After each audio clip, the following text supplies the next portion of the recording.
If you're a die-hard Browns fan and love breaking down the game like we do, hit that subscribe button and turn on the bell so you never miss a blitz. The Cleveland Browns are once again making headlines, and not exactly for reasons that fill the fan base with hope.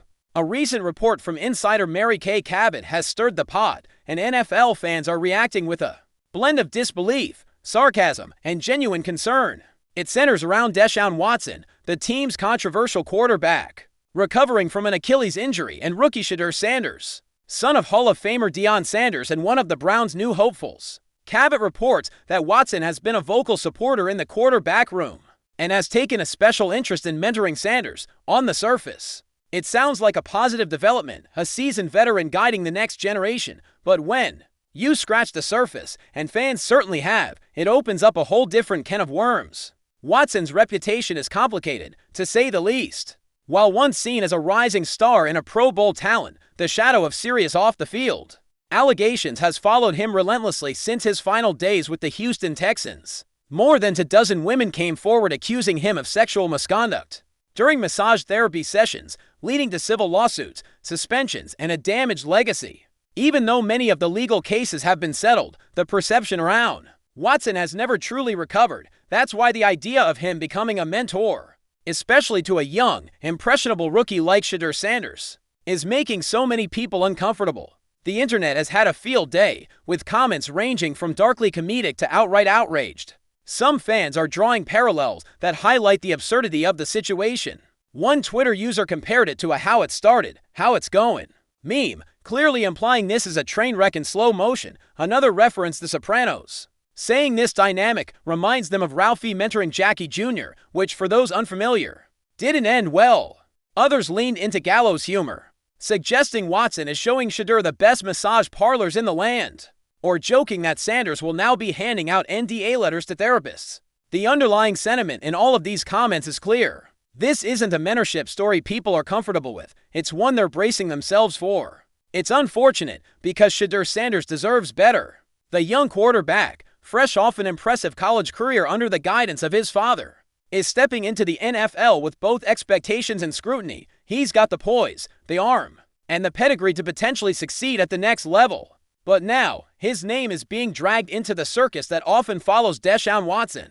Instead of discussions about his throwing mechanics, leadership qualities, or potential as the Browns' future, the narrative is now veering toward what kind of influence Watson might have on him, and whether it's something that could derail his trajectory before it even truly begins. In fairness, it's possible that Deshaun Watson is genuinely trying to do the right thing here. Reports from the Browns camp suggest he's been a positive force in the locker room, despite his injury, showing up, staying engaged, and supporting the other quarterbacks, especially the rookies. For a player with so much baggage, that kind of engagement is commendable. Maybe he's turning a page. Maybe he understands the importance of helping the next guy up avoid some of the mistakes he made.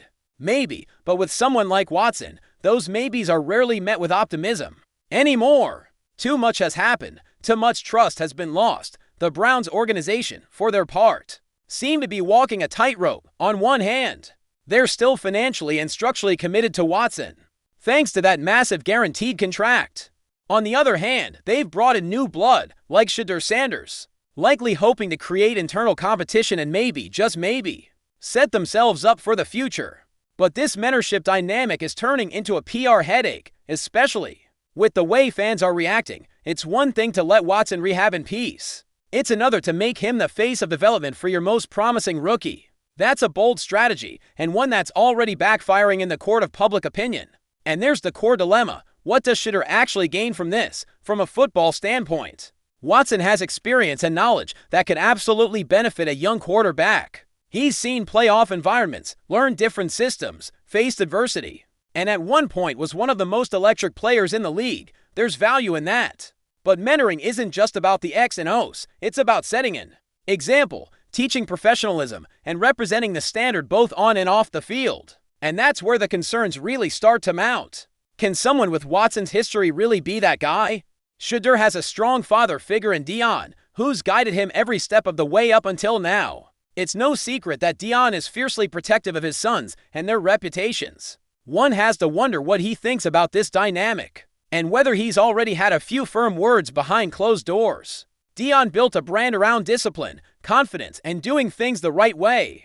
Whether that aligns with Watson's presence in the quarterback room is questionable at best. The Browns may see this as veteran leadership. Fans are seeing it as a ticking time bomb. Ultimately, this story is less about the quarterbacks and more about perception. The NFL is as much about image as it is about performance, and when your franchise keeps making headlines for the wrong reasons, whether it's poor decisions, controversial contracts, or questionable mentorships, the fans notice. Cleveland is a football-crazy city starving for success, but also emotionally exhausted by constant chaos. The reaction to this report isn't just about Watson or Shedeur. It's about years of letdowns, frustration, and a sense that the Browns just can't seem to get out of their own way. So, what comes next? That depends on how both men handle this spotlight. If Shedeur rises above the noise, competes hard, and carves out his own path, fans will rally behind him. If Watson keeps his nose clean and genuinely helps the rookie grow, maybe the narrative changes. But if anything goes even slightly sideways, all the jokes, all the skepticism, all the backlash, it's going to come roaring back louder than ever. For now, everyone's watching. The headlines have been written. Now it's up to Shedeur and Deshaun to decide how this story ends. Enjoying the content so far? Smash that like button and drop your take in the comments. We want to hear what you think about the Browns this season.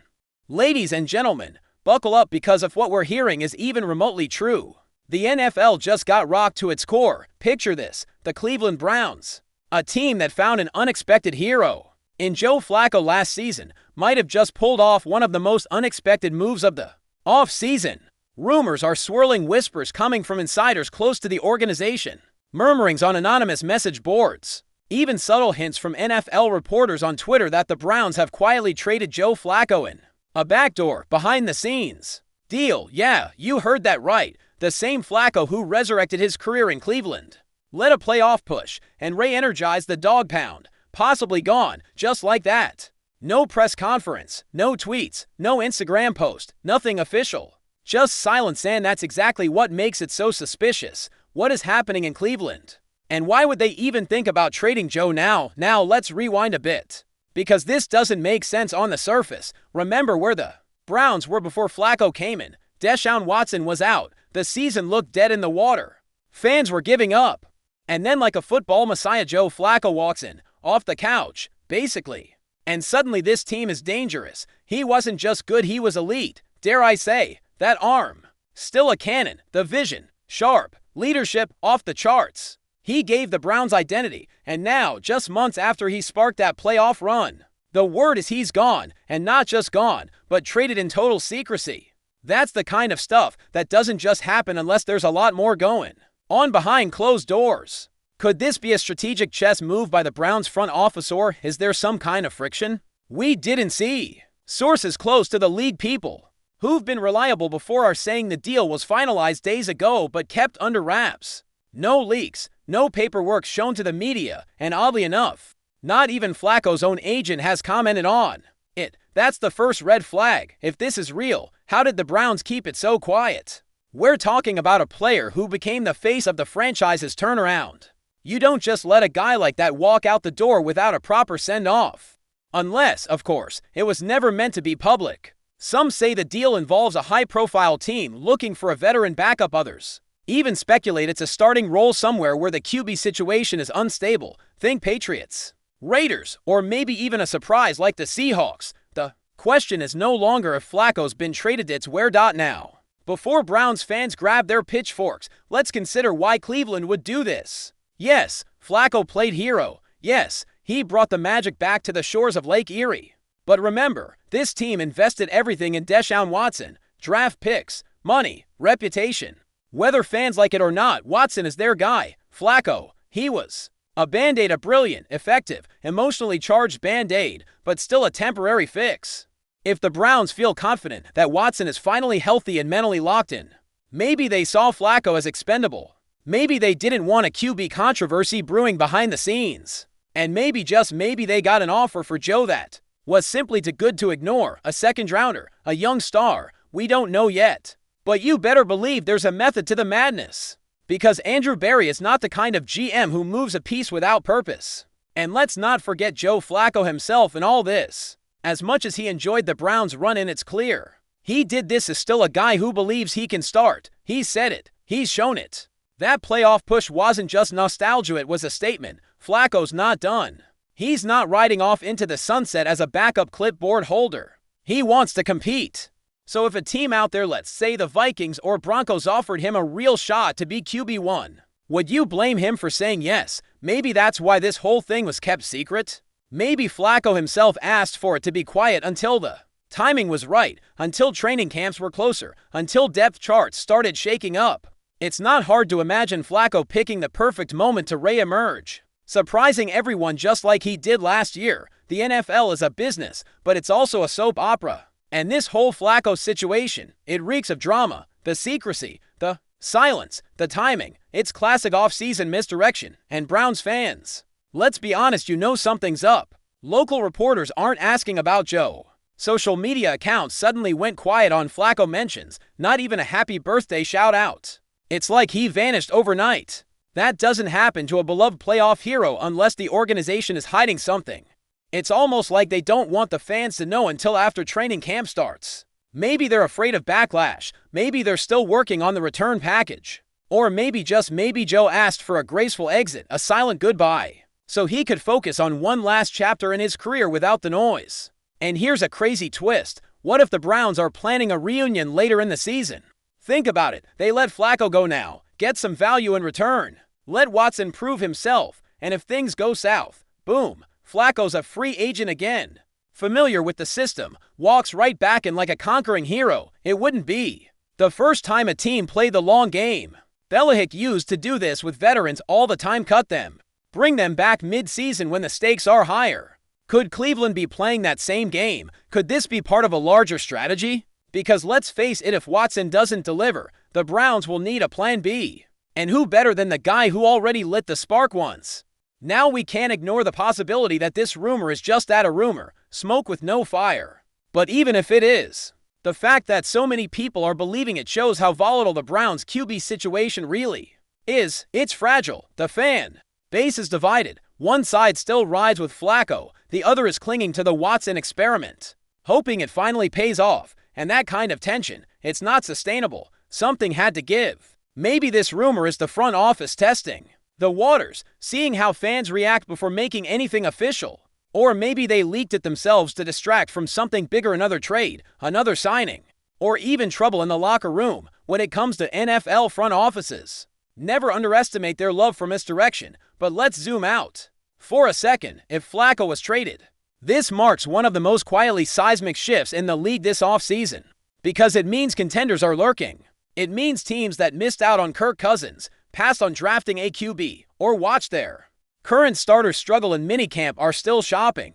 And who better to target than a Super Bowl MVP with a cannon arm and nothing to lose? Joe Flacco is a rare commodity right now, a seasoned vet with ice in his veins and something to prove. He's the guy you call when your season's slipping and you need instant credibility. So if he's been moved, that means a contender just got dangerous. And the Browns, well, they better be right about Deshaun Watson, because if they're not, and Flacco balls out somewhere else, the city of Cleveland might never forgive them. In the end, whether this rumor turns out to be true or not, one thing is crystal clear. Joe Flacco is still the most talked about quarterback in Cleveland and maybe in the entire AFC North.